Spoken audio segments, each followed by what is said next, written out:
If you go to, like, if you just go to Google Earth, you'll be able to find this quite quickly. It stands out, and it's why they call it the Eye of Africa or the Eye of the Sahara. All right, so just pan out a little bit, and it'll provide us with keep going. All that white is salt. In fact, I had a friend, Josh Sigurdsson, that went out there and tasted that shit off the fucking ground. That's salt. Because a lot of people say, this was never under the ocean. And I'm like, all right, you see all that?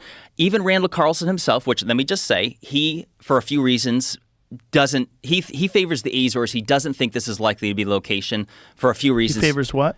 The Azores, the island chain, which would be, it's And he thinks that was Atlantis? To him, he's partial towards that. But so he analyzed this site, and you see all those striations, how it looks like the ocean, so that's all water erosion, Joe. And if you scroll in, so remember when Randall was on your show and he showed you the Missoula floodplains and all those giant ripples from the huge current that it went through?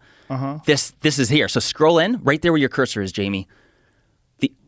Scroll right in. You're going to see those same water ripples. Keep going, because this what you're looking at here is panned out. This is many miles. Like, keep in mind, this structure is 30 miles across. That's crazy. That looks like the bottom of the ocean, like if you see where the water breaks on the sand. Yep. And I have there's that's better crazy. Pictures. And that, just to clarify, that white is salt. And that is because that's a lot of people don't know, Joe, that the Sahara Desert wasn't a thing until approximately 5,000 years ago. It's only in the last several years, and by the way, I'm quoting MIT research here, that the Sahara goes back and forth from green to desert approximately every 20,000 years. They believe it has something to do with the Earth's tilt, and that's worth discussing. But so this whole area, because people are like, well, that's not Atlantis. I'm like, well, first of all, if the Sahara Desert was a lush green tropical paradise, which had the largest known freshwater lakes ever known to have existed, for example, Mega Lake Chad, which it's like 3 times more water surface than all of the North American Great Lakes combined. It's a big sucker. Holy shit. How's it not an ocean? I know. It's all freshwater? It was when it existed, and that was at the time when the Sahara was green. And it also had some of the largest known rivers that were known to have existed throughout the world. I think they'd still be ranked 10th today or something like that. But so you have to, when you see this, people have to imagine that this area was once green, and that because one of the arguments I make is that the fact that salt is on top of that dirt, to me, is indicative that the ocean flowed over here far more recently than what people think. How wide is this structure? Okay, so these concentric circles. I brought a laser. Do you have a laser pointer in here? No. That's okay. So the circles themselves is about 14.5 miles across. However, if you go the complete shebang, the whole circle itself is just shy of 30 miles. So the whole thing is 30 miles, which would be like the size of a city. Right. Well, keep in mind, the outer ring would have been water, so that wouldn't have necessarily counted. But some people say that this is too big according to Plato's description. And let me just say that I'm like, well, hold on a second. I don't think that we should consider that, because of loss of translation, that we should consider the measurements a key detail. The question becomes, is it big enough to be a city with possibly millions of people? Because the way it was described is that it was a city that was said to be busy all day, all night, rich in trade, with languages spoken from all over. So I'm like, okay, that would imply millions of people. I mean, if a city's busy all day and all night, I think of large metropolitan areas like New York, Chicago, London, whatever. And so if this was indeed an ancient or a site of an ancient civilization, well, then it would have.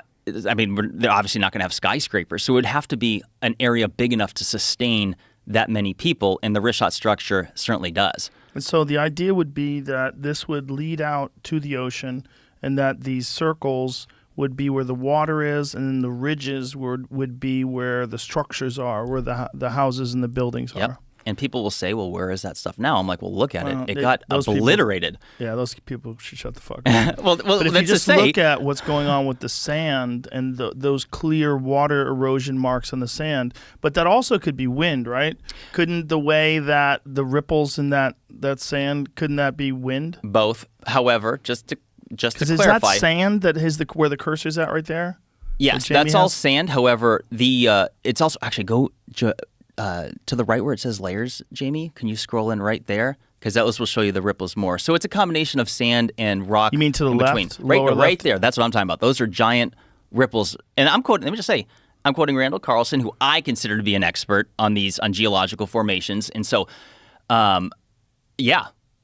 Right, but isn't that what wind-driven sand looks like? If you go to dunes look like that. Yeah, and undoubtedly. But hold on, this is sand, right? Yes. Well, it's a combination. Rock and sand in between. Right, but this is like what it would look like if wind-driven sand and rock underneath it. Right. So what the implication is that it was blasted by water, and then after that, the wind has done its thing and moved the sand all over it and in between. So 20,000 years ago, this was all green, lush forest? No, Joe. 5,000. 5,000? So really? I could yes. So I could show you. When do they think Atlantis was?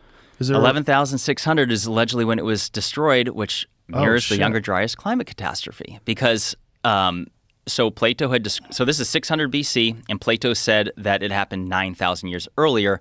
So that would be 11,600 years ago, which coincides with the Younger Dryas climate catastrophe, which makes it so compelling to me. That is actual scientific evidence that indicates that Atlantis actually existed. Because it's very sort of. specific. It is very specific, but it's not scientific, right? It's Well- like there's no real evidence. Okay, let me It's just rephrase. That a civilization, depiction. yes, Yeah. let me rephrase. A civilization got fucked. Yeah. 11,600. So never mind Atlantis. Let me rephrase. A civilization was around. The stories of it were passed down, and they got obliterated. So that's what I'm implying. Well, we definitely know that the Younger Dryas impact theory is extremely plausible. There are, without a doubt, like many impact points on Earth where they find this tritonite, this nuclear glass, which you can get either from a nuclear explosion or you get it from some sort of a meteor impact, large scale, all over the continent. And we know that all over the planet, I should say. We know that happened. Like, this is like real hardcore geological evidence. So if we know that there were structures before that, which we do now because of Göbekli Tepe and a few other places that they're reasonably sure were pre 11,000 years ago, 12,000 years ago, then we know that something was around back then that was very sophisticated. How sophisticated, we don't know.